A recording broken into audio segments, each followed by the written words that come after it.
to the office, what do? Yep. Your neighbor who sits right next to you, you say, oh, by the way, she's sick. Okay. But if you're a leader, as an associate, I'll call you and check on you. Okay, how are you getting on? I saw your email. You're not feeling well. Okay. How can I help you today? Do you have any pending assignment that is urgent that I can do right now? And then I'll get that work, either do it myself or allocate it to somebody else. But a lot of the time, people are seated in their spaces waiting for instructions. That is not leadership. Leadership is seizing the moment, seizing the opportunity when it arises. And opportunities are in the small day-to-day. And when you do that, people begin to notice you as somebody who is responsible, who takes action. And when you say day-to-day, that reminds me, you know how we usually say, how are you? But half the time, someone at the other end doesn't care of your response. So recently, I bumped into a long-term friend, and I was in a hurry. So I go, oh, hey, how are you? How are you doing? And before I could finish, she said, I lost my mom 2 weeks ago. Oh. Then I'm like, oh, okay.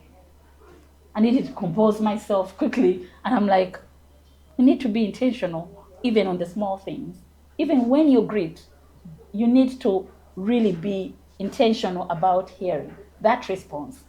So in our workplace structure and our day-to-day life, forget the workplace. You come in, even the people that assist us at home, you come in, you expect everything to be in order, regardless, because those are their KPIs. The same way they say, okay, we employed you for this is your job role, this is your KPI. So I'm looking at you and I'm like, you have all these support systems. I imagine, when I see Crystal, I imagine, oh, she shows up with all the entourage. An entourage. Yes. The driver, everything. Yeah. So how do you try to balance them and support them on their mental health at their level? While you walk in, at your level, you meet other people who you're supposed to balance. Also, their mental health. I like the word that you used, intentional. Yeah. And I started practicing intentionality, I think about 10 years ago. And what made me begin to practice that?